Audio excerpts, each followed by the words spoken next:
Already 2 రోజుల నుంచి TDP party కూడా ప్రజల్లో ఉన్నారు. అంటే గతం నుంచి కూడా ఉన్నప్పటికీ కూడా ఈ ఎన్నికల సమయంలో ఇప్పుడు నియోజకవర్గాల పర్యటన ఇప్పుడు మొత్తం బయలుదేరిన పరిస్థితి చంద్రబాబు నాయుడు గారు. అట్లాగే ఒకవైపు ఈరోజు ముఖ్యమంత్రి వైఎస్ జగన్మోహన్ రెడ్డి కూడా స్టార్ట్ చేశారు ఆల్రెడీ.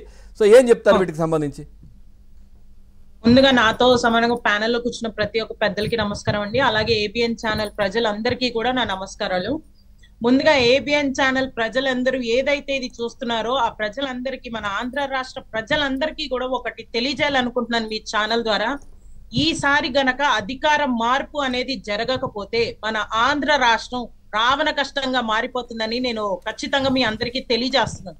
ఎందుకంటే అండి, ఈ 5 సంవత్సరాల్లో జగన్మోహన్ రెడ్డి పరిపాలన ఎలా ఉంది ఏంటి అనేది మనం అందరం చూసాం, అనుభవిస్తున్నాం కూడా. మరి ఈ రోజున ఆయన బస్సు యాత్ర అనేది మొదలు పెట్టాడు. ఏంటి, మేమంతా సిద్ధం అని చెప్పి. జనాలు కూడా దేనికి సిద్ధంగా ఉన్నారని కూడా ఈయన తెలుసుకోవాలి. మొన్నటి వరకు ఒక స్టేట్మెంట్ పాస్ చేశాడు. Being an chief minister position ఒక స్టేట్మెంట్ పాస్ చేస్తున్నారు లైక్ వైఎస్ఆర్సీపీ నాయకులు అందరూ కూడా. జనసేన గ్లాస్ సింబల్ అనేది సింక్ లో ఉండాలి, సైకిల్ బయట ఉండాలి అని చెప్పి. మరి ఈ జగన్మోహన్ రెడ్డి ఎక్కడ ఉండాలి? పరదాలు వెనక ఉండాలి లేదా జైల్లో ఉండాలి. ప్రజలు చెప్తున్నది ఇది ఖచ్చితంగా. ఈయన వీళ్ళ స్టేట్మెంట్, నాయకుల స్టేట్మెంట్ పాస్ చేయడం కాదు, ప్రజలు ఏ స్టేట్మెంట్ పాస్ చేస్తున్నారు అనేది జగన్మోహన్ రెడ్డి వినాలి. జగన్మోహన్ రెడ్డి అనే వ్యక్తి జైల్లో ఉండాలని ప్రజలు చెప్తున్నారు. స్టేట్మెంట్ పాస్ చేసే ముందు నాయకుడి లక్షణాలు ఎలా ఉండాలో జగన్మోహన్ రెడ్డికి తెలియాలి. అవగాహన లేని మనిషిని తీసుకొచ్చి సీఎం కుర్చీలో ఏరితే మన బతుకులు ఇలాగే ఏడుస్తాయి. ఒక యూత్ కి ఈ రోజున డ్రగ్స్ హయాంలో ఉంటున్నారండి. యూత్ ఇంత డ్రగ్స్ మత్తులో ఉంటున్నా కూడా ఈ వైఎస్ జగన్మోహన్ రెడ్డి పట్టించుకోలేదు. యూత్ వందే మాత్రం గలం వినిపించాల్సిన యూత్ ఈ రోజు డ్రగ్స్ మత్తులో ఉంటుంటే ఈ జగన్మోహన్ రెడ్డి ఏం చేస్తున్నాడు? తాడేపల్లి ప్యాలెస్ లో కూర్చొని, ఈయన పబ్జి మత్తులో కూర్చొని యూత్ నేమో గంజాయి మత్తులోకి తోసేసి ఆంధ్రప్రదేశ్ రాష్ట్ర ప్రజల్ని మాత్రం గాల్లోకి వదిలేశాడు ఈ రోజున ఈ వైఎస్ జగన్మోహన్ రెడ్డి. ఈయన దేనికి మేమంతా సిద్ధం అని చెప్పి వస్తున్నాడు?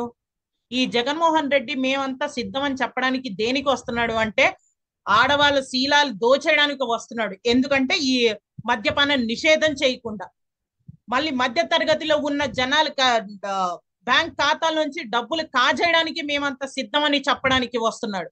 వాలంటరీ వ్యవస్థని ఉపయోగించుకొని మధ్య తరగతి కుటుంబంలో ఉన్న వాళ్ళ పర్సనల్ డీటెయిల్స్ అన్ని లాక్కొని ఉమెన్ ట్రాఫికింగ్ చేయడానికి మళ్ళీ మేమంతా సిద్ధం అని చెప్పడానికి వస్తున్నాడా ఈ జగన్మోహన్ రెడ్డి?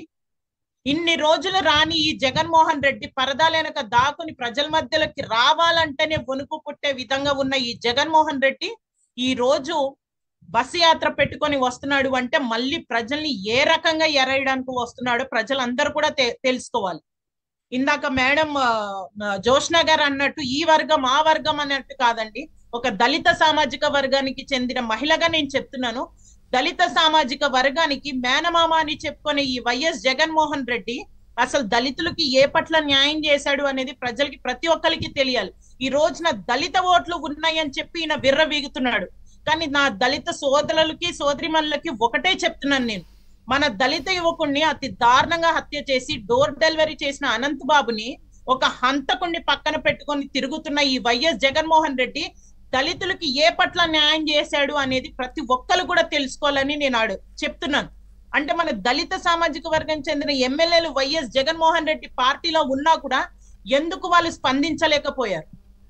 వాళ్ళకి పదవులు ఇచ్చి ఒక ఉత్సవ విగ్రహాల్లాగా కూర్చోపెట్టి అధికారం మాత్రం ఈ సజ్జల చేతిలోనో ఎవరి చేతిలోనో పెట్టుకొని ఉంటే ఏ వర్గానికి న్యాయం చేసినట్టండి వైఎస్ జగన్మోహన్ రెడ్డి? ఏమన్నంటే టీడీపీ జనసేన వ్యక్తిగత విషయాల గురించి మాట్లాడతారు. ఈ వ్యక్తిగత విషయాల వల్ల రాష్ట్ర అభివృద్ధి జరుగుతుందా?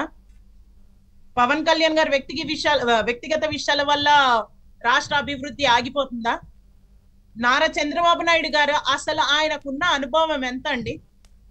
ఆయన అనుభవం ఎంత ఉంది? ఆయన అనుభవం ఉంది ఈ వైఎస్ జగన్మోహన్ రెడ్డి ఎంత? అసలు యువత గురించి, ఉద్యోగాల గురించి ఈ రోజున మీరు తెలంగాణలో చూస్తే హైటెక్ సిటీ దగ్గర నుంచి అంత అనుభవం ఉన్న వ్యక్తిని జైల్లో పెట్టించాడంటే ఎంత రాక్షస ఆనందం పొందుతున్న ఈ జగన్మోహన్ రెడ్డిని ఏమనాలి?